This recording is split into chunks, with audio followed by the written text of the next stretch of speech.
wind, heat, and dry conditions. Combine the three and you get extreme fire danger throughout Colorado. An extremely warm day tomorrow with high fire danger and high wind warnings here for the metro area. I'll have all the details on what you can expect in the next 24 hours. And firefighters gear up for tomorrow's warm temperatures. It's a really early stage for us to be having this many fires. For others, being prepared is a year-round concern. It's getting drier and drier. The fire season is longer and longer. Plus, bringing fresh produce to Denver's 5 Points and getting a little history lesson. I was looking for a way to show and celebrate some personalities from Black history.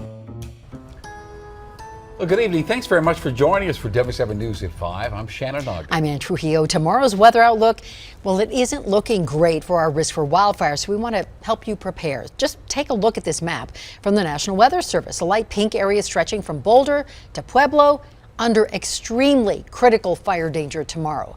National Weather Service says only the second time since 2010 that the Denver Metro has been in extreme critical risk. We've only seen one fire today. This was just north of Buena Vista.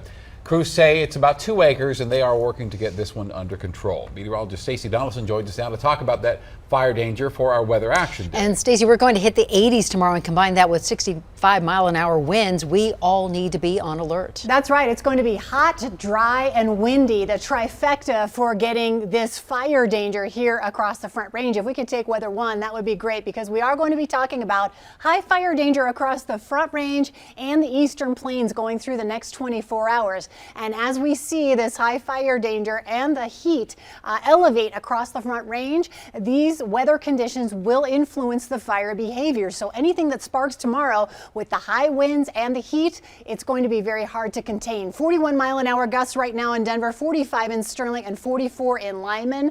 And the relative humidity levels right now are between 15 and 25%. They will be even lower tomorrow, between 5 and 10%. So with the dry air, the heat, with highs in the 80s and 90s across the Front Range tomorrow afternoon, we have a red flag warning in effect for these areas for tomorrow, along with a high wind warning for Friday as well. So keeping all of that in mind, we are going to have critical fire conditions here across the Front Range and the Eastern Plains. We'll talk more about what we can expect even as we go into the weekend as well in a few minutes. All right, we'll see you in a few minutes, and thank you, Stace. And today we received multiple updates on wildfires that have started within just the last month. And all of them were started by people, either accidentally or not. The 52-acre wildfire that burned in Boulder County south of Longmont yesterday, that one was caused by a drone that crashed.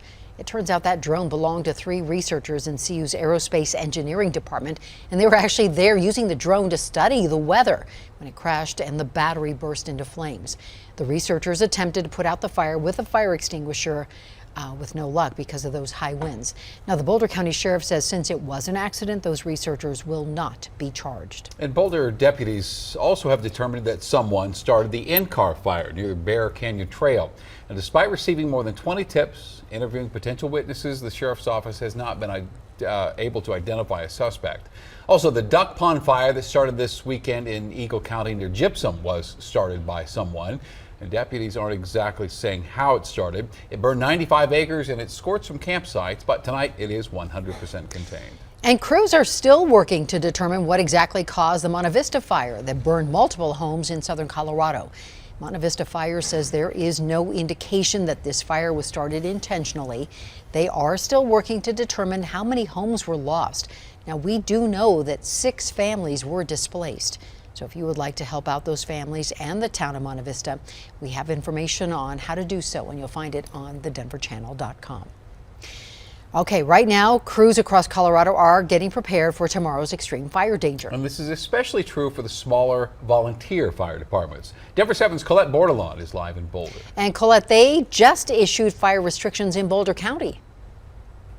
That ban just went into effect, Ann. And of course, the Flatirons and Mountains here in Boulder, an iconic part of this place. But once you get past those city limits and into remote parts of the county, it's mainly monitored by volunteer firefighters who across the country are having a hard time finding those volunteers. It's called Sunshine Canyon for a reason.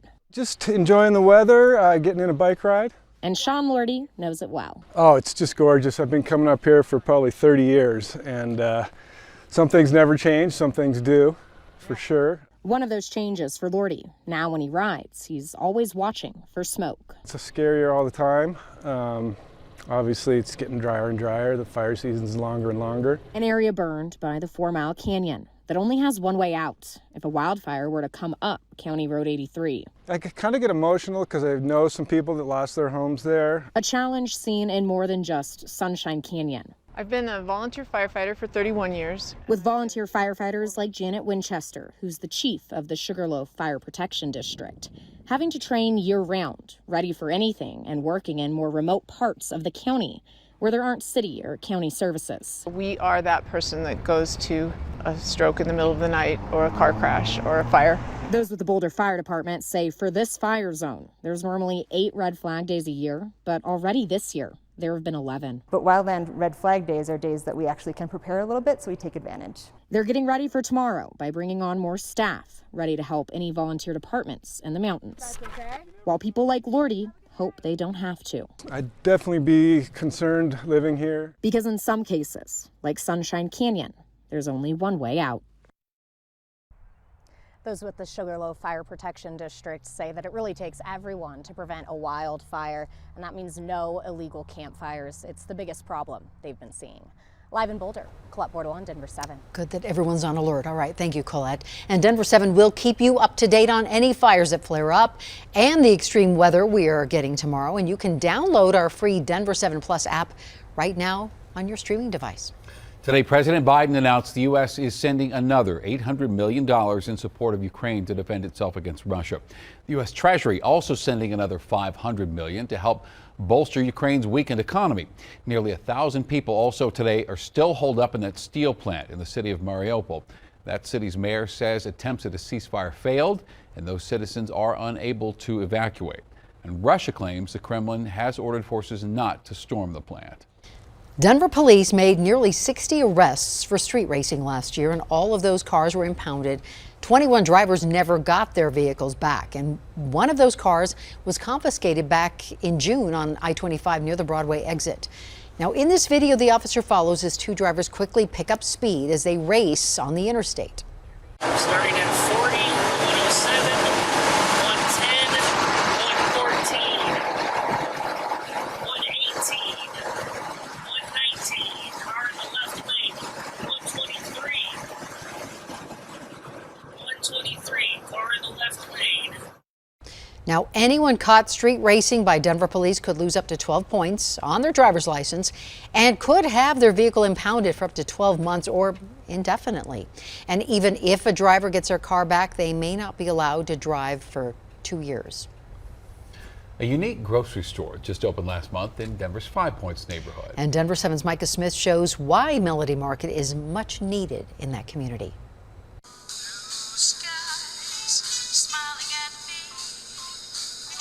Faces of history makers and the melodious tones of jazz flow through the aisles of 5 Points' newest grocery option, Melody Market. Melody Market is this idea that there's a melody to 5 Points. There's an integration of different notes. Lashita Sayer, Melody Market's owner, says she wants to bring those notes that form the 5 Point song into her mini market. We're not only able to service the community by having a place to pick up that last minute tomato, that last minute bag of chips, but we're also able to continue the story of the legacy and the history of 5 Points in the store. While Ella Fitzgerald catches shoppers' ears, the images of 10 Black historic figures catch their eyes. And these not-so-subtle features are part of Sayer's plan to make Melody Market more than just a grab-and-go store. I spent the first month interviewing almost every person who walked in the door, asking them, what's your favorite cereal? What's your favorite chip? Customers can find those favorites, including locally made items, right here. But Sayer says, more importantly, in this food desert, Melody Market is also providing fruit and vegetables. You can let us know what type of fresh fruit and produce you'd like to have. We'll have a specific day for you to pick up that order. I'm one of those people that enjoy supporting the community. Glenda Lee has lived in the neighborhood for 65 years. I love that she had the vision to open it up. And it's in walking distance. You know, we had a lot of walking distance stores at one time. They're all gone. But despite those doors closing, We want to be your neighborhood mini market. Hayer says 5 Points is still a place of opportunity, and she's happy to be able to offer something needed, different, and new. Reporting in 5 Points, Micah Smith, Denver 7. We just gotta come ready. We just gotta be physical. That's the main thing. We gotta be physical. We gotta go out there and hit first. Third time's the charm? The Nuggets hope playing on their home court tonight will get them their first playoff win. Be aggressive, make a play, get to the basket, get to the foul line. The most aggressive team is going to win. And former head coach Brian Flores wants a jury now to hear his grievances with the NFL. And Governor Polis pushes new legislation to get our state prepared for another possible pandemic. In thoughtfully incorporating the lessons of the last 2 years into policies that will prevent future emergencies.